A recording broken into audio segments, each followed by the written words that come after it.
Hello everyone, स्वागत है आपका मेरे चैनल में। और आज मैं आपके लिए बहुत यूज़फुल किचन टिप्स लेकर आई हूँ। और ये कुछ टिप्स इस तरह के हैं जो आपके बहुत ही काम आने वाले हैं।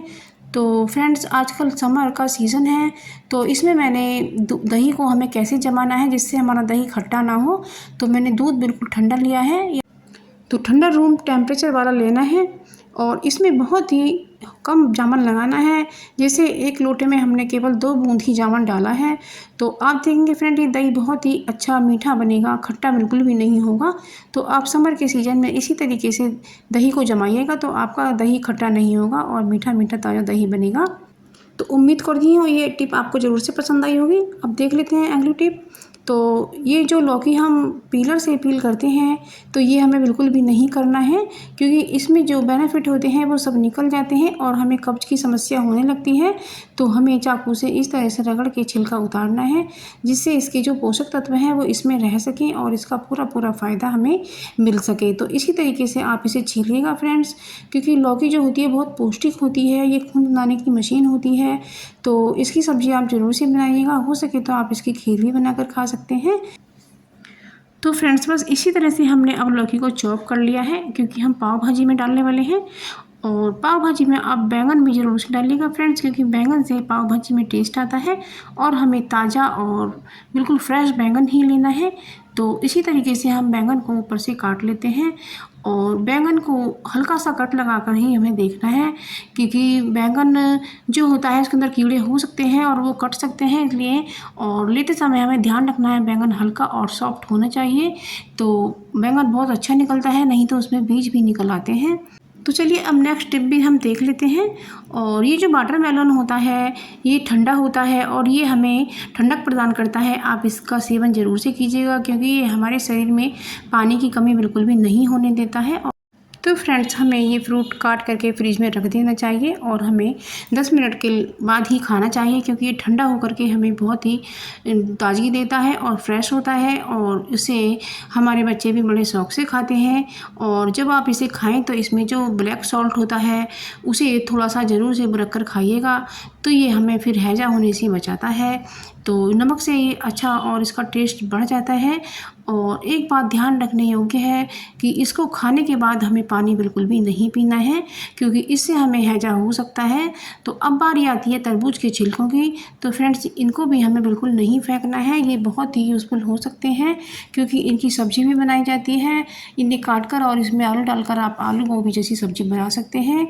और या फिर इन्हें घिस करके और इन्हें उबाल करके निचोड़ करके अजवाइन में भूनकर भूजी बनाई जा सकती है।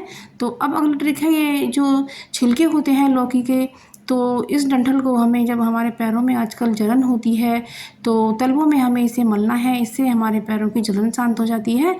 और इसके जो चंदे निकलते हैं लौकी के, इन्हें भी मल देना है। तो इससे हमारे जो तलवा होता है उसमें बहुत आराम मिलता है। और इसे गोल गोल राउंड में इस तरह से धीरे धीरे मसाज करनी है। तो फ्रेंड्स, आप देखेंगे कि आपको बहुत आराम मिलेगा और आप में के जो गर्मी से सिर में दर्द हो जाता है वो भी ख़त्म हो जाएगा।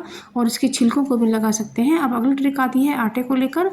तो फ्रेंड्स, जब हम आटा लगाते हैं तो अपनी परात में हमें थोड़ा सा ऑयल लगा देना है। और ये मैंने मेल्ट किया हुआ घी लगाया है। तो इससे क्या होता है फ्रेंड्स, हमारे परात में आटा चिपकता बिल्कुल भी नहीं है। तो हमने ये आटा छान करके ले लिया है।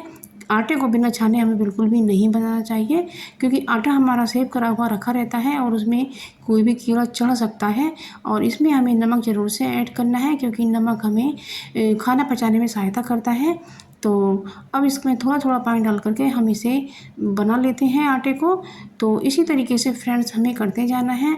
इस तरह से आटा इसमें गीला होता जाएगा और आपस में चिपकता जाएगा और इसका बहुत अच्छा डो बन करके तैयार हो जाएगा। तो इसी तरीके से अब हमें ये देखना है कि आटा किस जगह सूखा है, तो उसी जगह हमें पानी डालना है। तो इसी तरीके से आटे को पानी में मिला मिलाकर एक जगह इकट्ठा करना होता है। तो बस इसी तरीके से हमने अपने आटे को इकट्ठा कर लिया है। तो बस फ्रेंड्स, अब हम अपने हाथ में थोड़ा सा पानी लगाएंगे, तो जो भी हाथ में चिपका हुआ आटा है वो इसी आटे में जाकर चिपक जाएगा।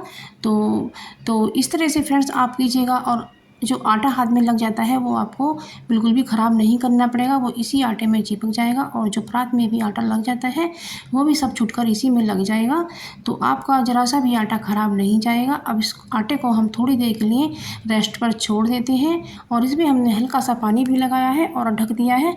बस 5 मिनट के बाद इसको हमने अब उघाड़ कर इसे फिर से मलना शुरू कर दिया है और इसका एक बहुत ही सॉफ्ट डो बन करके तैयार है। और इससे आपकी रोटियां बहुत अच्छी आएंगी और फूली फूली आएंगी और बहुत ही सॉफ्ट आएंगी, जो पाचन शक्ति में भी बहुत आराम रहता है। इससे हमारी जो रोटी है वो अच्छे से पच जाती है। तो इसी तरीके से हमें आटे में लोच लगाना है। ये आटा बहुत ही अच्छा बन जाता है। आप मेरे चैनल पर नए हैं तो मेरे चैनल को सब्सक्राइब कीजिएगा और वीडियो पसंद आने पर रोज़ की तरह एक लाइक ज़रूर कीजिएगा। तो मैंने इसमें थोड़ा सा सूखा आटा भी रख दिया है जिससे रोटी अच्छे से बना पाएँ। और अब मैंने ये आमी ली है और कच्चे आम की मैं सब्ज़ी बनाऊंगी। तो ये जो आम के ऊपर जो होता है इसमें पीप भरा होता है, तो ये जब कहीं हमारे लग जाता है तो इससे फोड़े फुंसी निकल आते हैं, तो हमें बड़ी ही सावधानी से इसे काटना है और बाद में भी हमें हाथ को अच्छे से धोना है। तो हमने कच्चे आम को छील लिया है और बस इसे हमने चॉप कर लिया है। तो इसके अंदर जो बिजली होती है इसे हमें निकाल देना है, क्योंकि ये कड़वी होती है और हमारी सब्ज़ी ख़राब कर सकती है। तो इस तरह से हमने आमियों को काट लिया है। तो अब इसकी हम सब्ज़ी बनाएंगे। तो हमने गैस पर कढ़ाई को रख दिया है।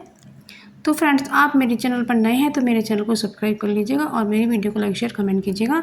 तो मैंने इसमें ऑयल डाल दिया है और इसमें मैंने आधा चम्मच जीरा ऐड किया है और इसको हम अच्छे से फ्राई कर लेते हैं। तो जीरे को चटकने तक हम भूनते रहेंगे। तो जीरा चटक गया है, अब इसमें मैं थोड़ी सी हींग डाल देती हूँ और इसके अंदर थोड़ी धनिया पाउडर डालना है और थोड़ी सी लाल मिर्ची पाउडर भी हमें डालनी है। तो बस हम कच्चा आम कटा हुआ इसमें डाल देते हैं। तो अब इसे हम फ्राई कर लेते हैं और बस इसमें हम थोड़ा सा पानी ऐड कर देते हैं। पानी हमें थोड़ा ज़्यादा डालना है, क्योंकि जो इसका पानी होता है, रेसा होता है, वही ज़्यादा खाने में आता है, क्योंकि वो बिल्कुल एक सॉस की तरह बन जाता है। तो अब हमने इसमें थोड़ा सा नमक ऐड करना है और ये हमने ब्लैक सॉल्ट ऐड किया है और थोड़ा सा इसमें सफ़ेद नमक भी हमें ऐड करना है। तो इस तरीके से हमारी जो सब्ज़ी है बहुत ही टेस्टी बन जाती है। तो इसमें नमक आपको याद रखना है कि इसमें दोनों ही तरह का नमक हमें डालना है, क्योंकि काला नमक जो होता है वो इसके टेस्ट को बढ़ा देता है। बस इस पर हमने लिड को रख दिया है। अब ये हमें धीरे धीरे पकते जाना है और गैस का फ्लेम हमने मीडियम टू लो कर दिया है। तो इस तरीके से हमारी सब्ज़ी पक कर के तैयार है। अब बस इसमें हम चीनी ऐड कर देते हैं और चीनी हमें जितनी हमारी आमी थी उससे चौगुनी चीनी डालनी है, तभी हमारे जो सौंठ होती है अच्छी बन पाती है। तो इसी तरीके से हमने चीनी डाल दी है और इसे हम चला देते हैं और इसे थोड़ा सा और पका लेते हैं। तो ये हमारी खट्टी मीठी लौंजी बन करके तैयार है। बहुत ही टेस्टी लौंजी बनी है। तो फ्रेंड्स, जब आपको कुछ ऐसी टिप्स एंड ट्रिक्स मिल जाती हैं तो आपका काम आसान हो जाता है और पैसे की बचत होती है और पैसों के साथ साथ बचता है आपका समय, और फिर आप अपने लिए भी काफ़ी समय निकाल पाती हैं। तो कितना अच्छा होता है। तो फ्रेंड्स, आप मेरी वीडियो देखते रहिएगा। मिलते हैं अगले वीडियो में, तब तक के लिए बाय।